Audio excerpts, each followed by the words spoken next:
So hey guys, welcome back to new video. आज की video होगी हमारे बीपीसीएस 184 की यूनिट 4 विशेष आवश्यकता वाले बच्चे।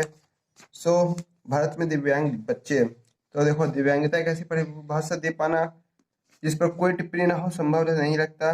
तो कोई भी ऐसी परिभाषा नहीं है जो दिव्यांगता को प्रेफर करे। बहुत सारी चीजें, अगर आप क्या बोलते हैं, हर सिटी में जाओ, हर सिटी में जाओगे, सॉरी क्या बोलते हैं, हर कंट्री में जाओगे तो हर जगह की अलग अलग चीजें हैं। कोई किसी चीज को दिव्यांगता में मान रहा है, कोई किसी भी चीज को दिव्यांगता में मान रहा है। तो कोई भी परमानेंट ऐसी चीज नहीं है कि एक चीज मानी जाए और सब लोगों को दिव्यांगता के स्तर में माप लिया जाए।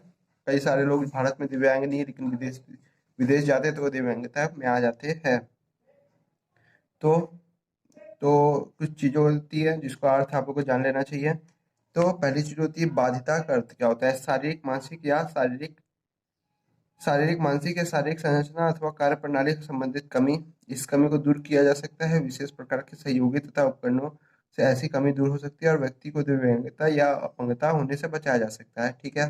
बाध्यता का अर्थ क्या होता है, दिव्यांग का अर्थ क्या होता है, जिसे डिसेबिलिटी कहा जाता है। अयोग्यता या असमर्थता, जो लोग सामान्य कार्यों को कर पाने में अपने आप को असमर्थ पाते हैं, जिन्हें उनकी आयु वर्ग के लोग आसानी से कर लेते हैं, उसे ही कोटि में मानसिक दिव्यांगता के दायरे में रखा जाता है। विकलांगता क्या होती है, हैंडीकैप, मानसिक या शारीरिक बाध्यता के कारण व्यक्ति की ऐसी दिव्यांगता आ जाती है कि वह ऐसे सामान्य कार्यों को भी ठीक से नहीं संपन्न कर सक पाते जिन्हें उनकी आयु में सामान्य व्यक्ति कर लेते हैं। सामाजिक, सांस्कृतिक स्तर पर उत्पन्न होने वाली बाधा है जिस बाधा है जब किसी अपेक्षाकृत कम क्षमता वाले तथा कम समझ वाले व्यक्ति के समान व्यवहार को करने से कार्य करने से है, जब व्यक्ति दिव्यांग हो जाता है। ठीक है।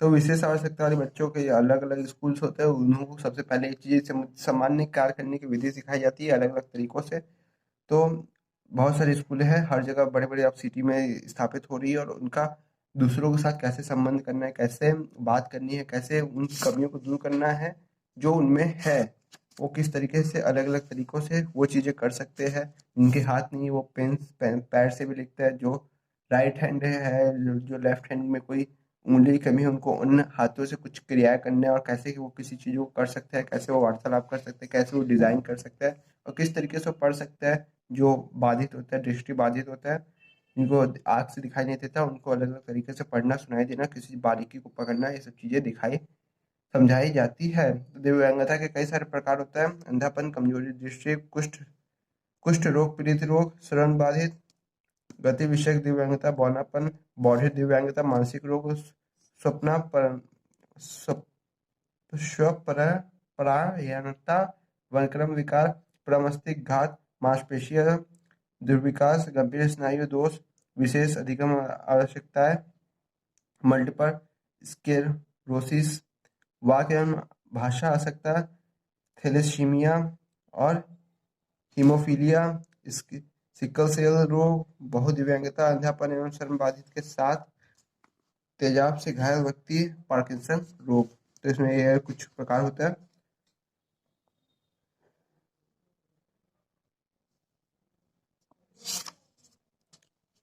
ठीक है, ठीक है।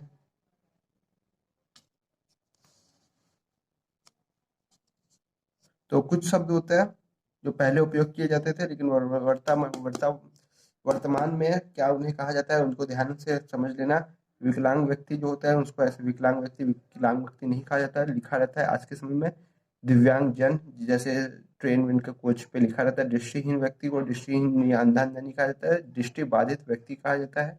मानसिक मंदता को ये नहीं बोलता है कि दिमाग का पेज ढीला है, ये नहीं बोला जाता आज के समय में। बौद्धिक दिव्यांगता, बुद्धि से रिलेटेड दिव्यांग है वो।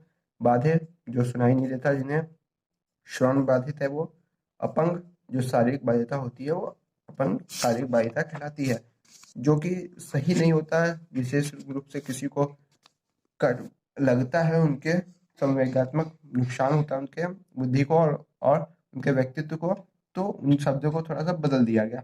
विशिष्ट अधिगम आवश्यकता वाले बच्चे, यद्यपि बच्चे में समग्र विकास के सामाजिक प्रतिनिधियों के रूप में शिक्षण संस्थानों में महत्वपूर्ण भूमिका मानी जाती है, परंतु विद्यालयों में ध्यान समुदाय मुख्य रूप से बच्चों की शैक्षणिक विकास पर केंद्रित रहता है। बच्चों को सीखने की क्षमताएं अलग अलग होती है। कुछ बच्चे एक बार में सीख जाते हैं तो कुछ पर सिखाने के लिए व्यक्तिगत रूप से ध्यान देना देना होता है। कुछ बच्चे बार बार प्रयास करने के बावजूद नहीं सीख पाते और उन्हें शिक्षक तथा अभिभावक सिखाने के लिए लगातार प्रयत्न करते रहते हैं। अधिगम असक्ताए बच्चे सीखने में अपने कार्यों को असमर्थ पाते हैं क्योंकि उनका मस्तिष्क सूचनाएं ठीक से प्राप्त नहीं कर पाता और न ही उसे ठीक से समझ पाता है।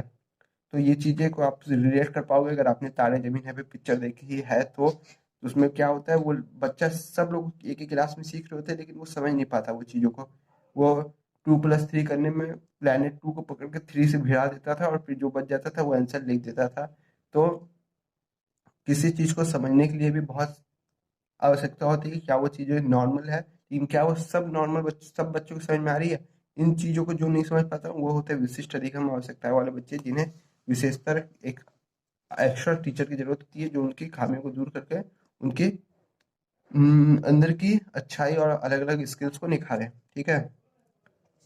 विशिष्ट अधिगम आवश्यकताओं का प्रकार होता है पठन क्षमताएं होती है, जैसे कि उस लड़के में थी वो पठन क्षमताएं में था। लेखन अभिक्षमता होती है, जो पढ़ेगा ही नहीं वो ठीक ठाक लिखेगा क्या। लेखन अक्षमता होती है, वो अक्षर ही नहीं समझ पाता। ठीक है। गणना संबंधी आवश्यकता होती है, कैलकुलेशन नहीं कर पाता, वो 2 और 3 में के समझ नहीं पाता। गति समन्वय विकल्प होता है कि किसी भी चीज में गति योजना बनाने में कठिनाई और स्नायु क्षमताओं में कमी का अनुभव। और शाब्दिक क्रियाओं को समझने में अक्षमता, शाब्दिक क्रियाओं को पहचानने तथा उन्हें अभिव्यक्त करने में संबंधी कठिनाई होती है कि जो बोल रहा है वो किस तरीके से बोल रहा है, उसे ठीक से बोल पाना। मिलने जुलने में कठिनाई का अनुभव होता है उस समय। तो प्रारंभिक उपचार एवं आकलन कैसे होता है। मानव विकास एवं मानव व्यवहार के अध्ययन में वंशानुगत हस्तक्षेप तथा पर्यावरणीय शक्तियों की भूमिका के बारे में बताया जाता है। ये घटक व्यक्ति के जीवन जीवन स्थितियों को प्रभावित करते हैं तथा उनके स्वरूप को निर्धारण करते हैं। अर्थात ये घटक तय करते हैं कि मनुष्य का जीवन कैसा होगा। जैसा कि विशेष अधिगम आवश्यकताएं समझने की प्रक्रिया से जुड़ी कमजोरियां है। वंशानुगत विशेष अधिगम आवश्यकताएं से दिव्यांग बच्चे की स्थिति में भारी सुधार हो सकता है यदि चिकित्सा जल्दी शुरू कर दी जाए। पर्यावरण जल्दी चिकित्सा शुरू कर देने पर जल्दी सुधार आएंगे और सहयोगी वातावरण मिलने पर बच्चे का विकार और आश्चर्यजनक रूप से कमी आ जाएगी। लेकिन वस्तु की स्थिति इसके विपरीत होती है। अधिकतर अध्ययनों से पता लगता है कि अभिभावक और शिक्षक जागरूक नहीं होते हैं और वे बच्चों के विकारों को जल्दी नहीं समझ पाते तथा समझ जाने की स्थिति में भी चिकित्सा कराने में देर लगाते हैं। तो विद्यालय पर पढ़ाई से लेकर आगे की कक्षा में पहुंच जाने तक भी यह पता नहीं लग पाता कि बच्चा विशेष अधिगम आवश्यकता से पीड़ित है। कई बार वो पास तो हो रहा होता है लेकिन किसी विशेष आवश्यकता से पीड़ित होता है। आवश्यकता से पीड़ित होता है। विशेष अधिगम आवश्यकता वाले बच्चे ज्यादातर माता पिता द्वारा स्वयं के विद्यालय के द्वारा भेजे जाते हैं। उसे आलसी व परेशानी पैदा करने वाला बच्चा करार दे दिया जाता है। घरों में और विद्यालयों में उसे दूसरे बच्चों की तुलना में ठीक ठाक काम न कर पाने पर बार बार दंडित किया जाता है। विशिष्ट अधिगम आवश्यकता SLD बच्चों में अनेक प्रकार के मानसिक विकार उत्पन्न होने की संभावना बढ़ जाती है, जैसे अवधान न्यूनता, अंतर्क्रिया विकार, व्यवहार विकार, स्वलीनता, चिंता विकार और अन्य प्रकार के विकार संवेदनात्मक व्यवहार विकसित हो जाते हैं। मतलब उनके व्यवहार में अलग अलग चीजें विकसित हो जाती है कि बार बार हमारे साथ ही ऐसा क्यों होता है। चीजें उन्हें संवेदनात्मक रूप से। ठीक है।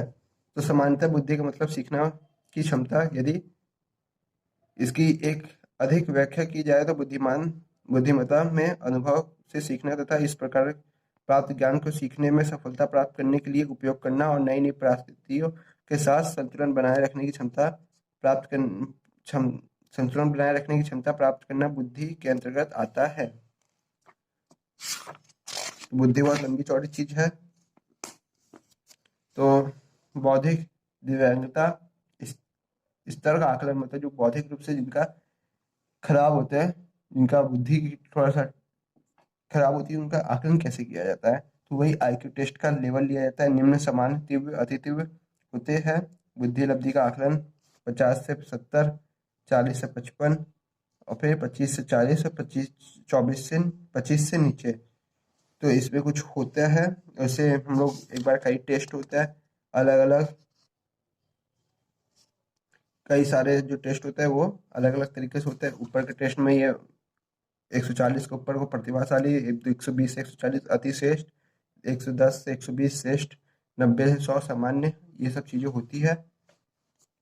तो जैसा कि दिखा है दिए गए संदर्भ के अंदर व्यापकता दर इस बिंदु पर निर्भर करती है कि संज्ञानात्मक प्रक्रिया का अनुकूली व्यवहार में दोनों बाधित है। बौद्धिक आवश्यकता की पहचान शिशु अवस्था में हो जाए या बालावस्था में आरंभिक वर्षों में कम से कम 5 वर्ष की आयु तक सही निदान संभव नहीं हो पाता। ठीक है, 3 से 5 वर्ष की तक की आयु में बच्चों को प्रतिस्थापन में व्यक्तित्व विकासात्मक विलंबन का उपयोग करना पड़ता है।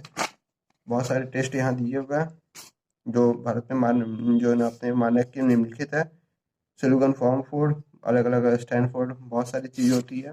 इसमें से आप लोग के ऊपर कोई किया गया, अगर आप लोग का लेवल कम आया तो घबराने की कोई बात नहीं है, हो जाओगे ठीक, पढ़ाई करो। असाधारण तथा प्रतिभावान बच्चे, कुछ बच्चे असाधारण होते हैं जिन्हें चीज़ें समझ में नहीं आती और किसी अलग तरीके से देखते हैं, और कुछ प्रतिभावान बच्चे जो होते हैं जो किसी भी चीज़ को बहुत जल्दी समझ पाते हैं और बहुत अच्छे से उसे हल कर लेते हैं और आम वक्ते से ज़्यादा तुलना में।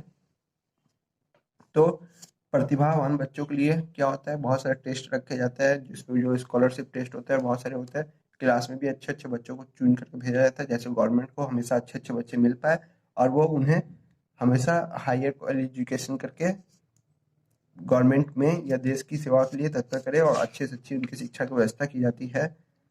तो वैसे ही बहुत सारे गवर्नमेंट के टेस्ट होते हैं। दिल्ली विश्वविद्यालय मॉडल, ये 3 स्तरीय मॉडल होता है। प्रतिभावान बच्चों की पहचान और उन्हें सुरक्षित शिक्षा प्रदान करने के लिए राजधानी के नगरीय क्षेत्रों में 3 चरणों का होता है। पहला चरण इसमें नामित चरण कहा जाता है, जिसके अंतर्गत विद्यालयों के शिक्षकों द्वारा छात्रों का नामांकन किया जाता है। दूसरे चरण में नामांकित छात्रों का विज्ञान तथा गणितीय योग्यता परीक्षण किया जाता है। तीसरा चरण में इन चुने गए उच्च प्रतिभावान बच्चों को समुचित शिक्षण तथा अन्य विशेष कार्यक्रमों द्वारा मार्गदर्शन किया जाता है। भाई तुम्हें आईआईटी करना है, तुम्हें नीट करना है, उसमें तुम्हें मार्गदर्शन किया जाता है।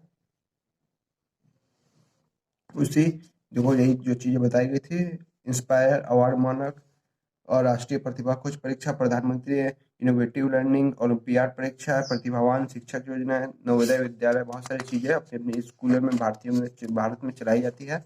विशेष शिक्षा में विद्यालय मनोविज्ञान की भूमिका, विशेष शिक्षा में मनोविज्ञान है मनोवैज्ञानिक की भूमिका बहुत अच्छी रहती है। वो बच्चों के साथ संबंध स्थापित करके अच्छे से उन्हें शिक्षा के लिए तत्पर करता है। भारत में अपनी सेवाएं देने वाले विद्यालय परामर्शदाता तथा विद्यालय मनोवैज्ञानिक कहा जाता है। अभी तक भारत में विद्यालयों में काम करने वाले मनोवैज्ञानिक के लिए सुनिश्चित भूमिका तथा दायित्व का निर्धारण नहीं हो पाया। विद्यालयों में उनके कार्य विभिन्न प्रकार के होते हैं तथा उनमें निरंतरता वृद्धि होती जा रही है।